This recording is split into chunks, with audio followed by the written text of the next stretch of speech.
Hello, and welcome to Mosaic Oddyssey, the podcast that's all about the journey of African immigrants. I'm your host, Bernadette Akwembi, short from Bernard. I'm super excited to be on this journey and share riveting stories with you in this season. In subsequent seasons, I will elicit the stories of successful African immigrants to further enrich the experience on this platform.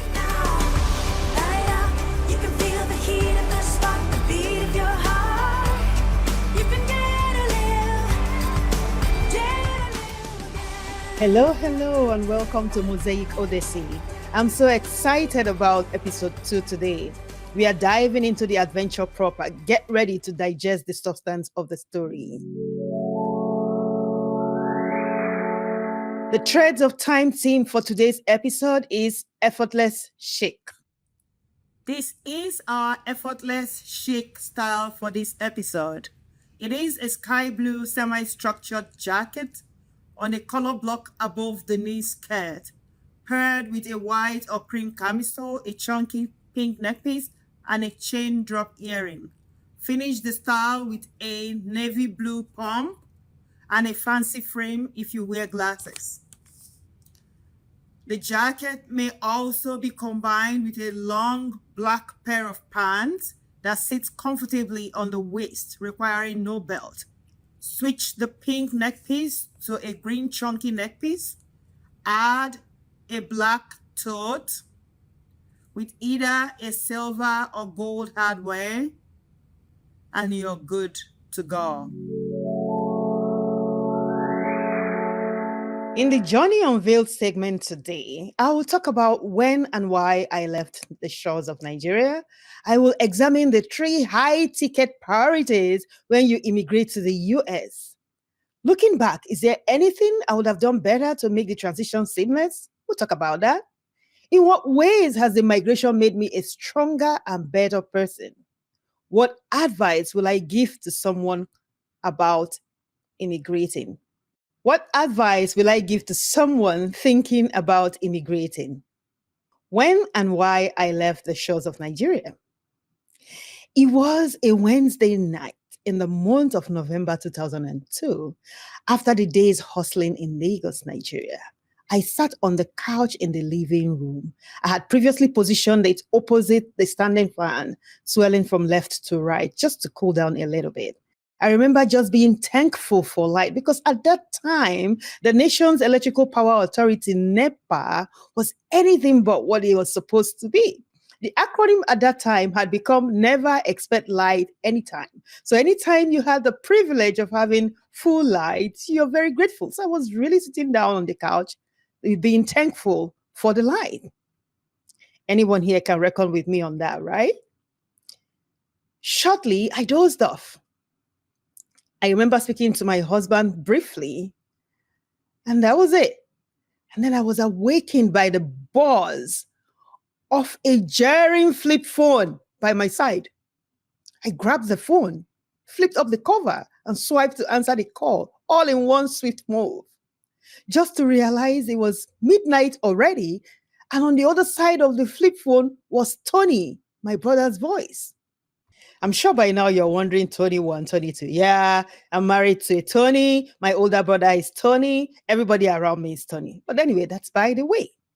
I heard him say over the phone, "You won the lottery." I thought I was in a dream. I asked again who was on the line, and he said, "It's me, your brother." And I said, "You won the visa lottery." I was dumbfounded. Because what are the odds of you and your brother winning the same lottery back to back? I immediately realized he was serious and then became immediately overwhelmed with the news. I remembered just kneeling down and beginning to bawl. It was tears of joy, relief, escape, silver lining, and of course, the unknown. Because Nigeria was becoming very tough to live in at the time. The preparation of the journey began, and the remaining became history. Fast forward, all documents were tendered, The visas issued. It then dawned on me that it was for real. My husband and I had already decided I will go first and he will join a couple months after. I began to grapple with the dreams of a brighter future and yearn for a society where there is value for your time and talents. That made me become instantly restless and disillusioned with living in Lagos, Nigeria, and I wanted to depart immediately. My ancestral roots are deeply embedded in the rich soil of Asaba in Delta State of Nigeria, West Africa, but the promise of opportunity beckoned on me across rivers to Lagos and now across oceans to the United States. As I boarded a plane bound for California, my life as I knew it pivoted inexorably. The emotional farewell, the anticipation of the unknown, and the resilience required to thrive in a land where anything feels both familiar and foreign was very overwhelming.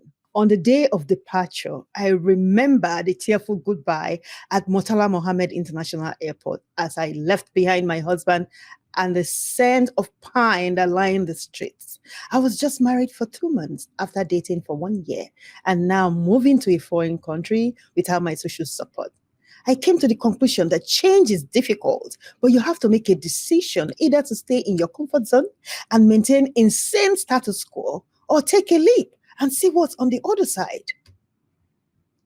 Upon arrival, the sensory overload of LAX, the cacophony of languages, the neon signs, and the rush of yellow taxis at that time. Remember, there were no Ubers welcoming me to the United States.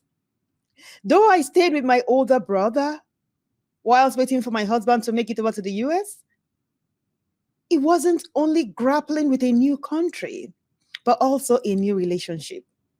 This is going to be the first time of us staying together as adults, but in this case, it's a bit different because now he's married with children. I had a good landing spot in my brother, hence proper guidance on how to become independent quicker. I remembered sitting with my brother as soon as I arrived to map out a prioritized plan on how to navigate through the system until I became independent of him. The adaptation process was a little bit hastened for me because I had stayed in the UK for a little bit with my cousin prior to my wedding. And so coming in here, it enabled me, as up to an extent, the culture shock, giving room for an easier adaptation to the subway systems and the bewildering array of chain supermarkets with varied breakfast series at the local neighborhood stores. It's not mind-boggling when you come from Africa and see all these shelves filled with food. The houses are so big. The refrigerators in your houses are so big. It's stuffed, everything you have to. So that was a culture shock. But because I had lived in UK a little bit, it kind of braced it for me.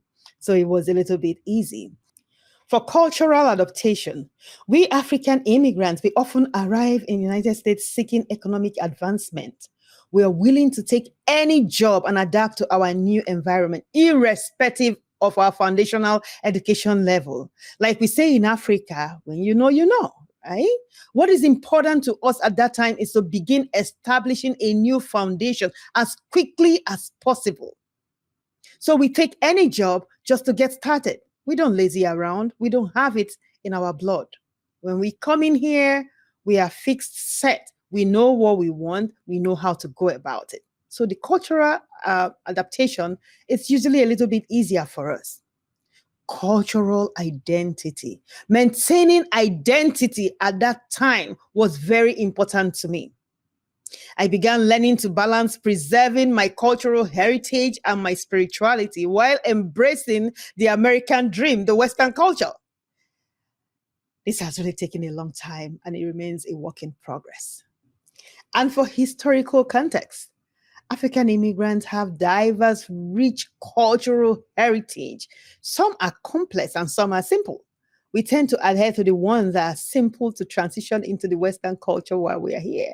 I came from like a liberal community. We're not hell-bent on a particular thing or the other, we are pretty much very open. So transitioning to different cultures is not very difficult for us. We learn how to adapt and adapt quick.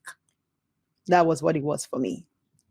So tell me, have you ever found yourself outside your comfort zone and stepping into uncharted waters? What do you do when you have to leave the familiar for an unfamiliar country and culture? Pretty scary, right? Saying a teary farewell to your family and friends is not even half the struggle compared to turning your back on your accustomed life and building a new life from scratch. May not even have been for immigration. It could be about any big decision you've had to make without seeing the complete picture. Taking a plunge and hoping your footsteps align with God's will for you. How did you feel? Send me an email or comment on social media. The 3 high ticket priorities when you immigrate to the US, depending on your route of entry. First on the list will be to send your foreign credentials to International Education Research Foundation, IERF. You need to do that to set your pace, especially because they now require electronic copies. In some cases, you're able to send it out in your host country before coming. But if you are not able to do that, as soon as you step your foot on the city you're going to, that will be your first priority, sending your credentials for evaluation. The second on the list will be to apply for a state ID card and begin the process to obtain your driver's license. Enroll for a virtual driving school, get a driving permit, then start an in-person driving lessons to either polish up your driving skills or learn to drive. You can enroll with EDD at any point in time. They offer assistance with resume crafting, job fairs, and career boosts. Third on the list will be to source for a local grocery store job, or at least a least-resistant job where you can take a bus or walk to. In my case, I got into the neighborhood Albertson store about 2 miles from where my brother lived at the time. I remembered my brother would drop me off and pick me up afterwards after work. The fourth on the list will be to get a quick certification on any job, ranging from security to CNA or care job. I was fortunate to secure a care job through EDD that required just to complete mandatory OSHA and HIPAA training to begin working at the time. But now there are so many remote jobs, so many with the COVID, the advent of remote jobs and the advent of AI, there are so many remote jobs. You don't even have to do an in-person job. Just go online and search. And here I will drop links to remote jobs, remote fresh intake jobs where you don't need much certification, so that you are able, if you come in, you're able to click on there and find something that suits you. I entered the US through the visa lottery route. So these were my lists. The list occurred for me in these priorities, but that doesn't mean that that's how it will occur for you. But basically, this is what it is at the end of the day. Even if it doesn't follow this chronological order, it's the same thing for you. So looking back, is there anything I would have done to make the transition seamless? Yes, I think so. I would have at least gotten a certification in any IT course whatsoever. And, getting here, instead of starting from the scratch, maybe I would have jumped onto an IT job. I don't know. But apart from that, I don't think so. I learned how to drive in Nigeria. One more thing. Maybe I would have learned some handcraft job like sewing, stitching, knitting, something like that. That would have helped. I was very lucky when I came in. I didn't wait too long to get a job, but that would possibly had helped the transition better. In what ways has the migration made me a stronger and a better person? Numerous ways. I was much younger when I came, but now I have become an open-minded individual. I am no longer judgmental. I am more compassionate. I am more versatile. I appreciate and value life better. I know who I am now. I understand the concept of death in relation to a Christian. I'm able to analyze my spirituality better without other influences. I have embraced me for who I am in totality. I have denounced fear. I am free from the burden and shackle of poverty. Poverty is a hydra-headed cancerous illness, and that needs to be extinguished from individuals, communities, and nations at large. I'm still working on intense community engagement. Put myself in there, put myself out there. I have been doing that, but not to the extent that I would really want to do. But the good thing is that now I think I have a little bit of time at hand to be able to immerse myself into community service. So, what advice do I give to someone thinking about immigrating to the US? Couple. Actually, not only to the US. You're thinking about immigrating from your country of origin to any elsewhere in the world. Be brave. Have an open mind. Be humble. Be ready to embrace short-term hardship. Remember that the journey of 1,000 miles begins with a step. Make sure to research a bit about the country or the state and community you'll be living in. Take some universal IT courses to help get you started, to help position you in a remote job, no matter how low the payment is, to help you get started. Have a plan and be ready to pivot or flex. Don't be rigid. Have an open mind is the core one. On Hunting the Hyena segment for today, our topic is social media perfection. Comparing your life to the curated highlight reels of others on social media and feeling like you need to achieve an unattainable standard of beauty. You don't need all of that. You're beautiful as you are. And if you feel you're not, it's okay to learn to apply whatever makes you look and feel beautiful. Put a little bit of touch up. You are God's own child. You need to look beautiful every time. You need to be confident in yourself and on the outside. You're very beautiful. Don't compare yourself with the images on social media. Most are unreal, especially with the advent of AI. Feeling unmotivated as an African immigrant? Don't worry, we've got your back. Here are 5 tips to keep your spirits high and your goals in sight. Number 1, stay resilient in the face of adversity. Remember that every setback is a stepping stone to victory or success. Network consistently with others in your community to expound your opportunities and support system. Seek mentorship from experienced individuals who can provide guidance and wisdom on your journey. Embrace challenges as opportunities for growth and learning. Believe in yourself and your capabilities. Confidence is key to achieving your dreams. Keep pushing forward. The possibilities are endless.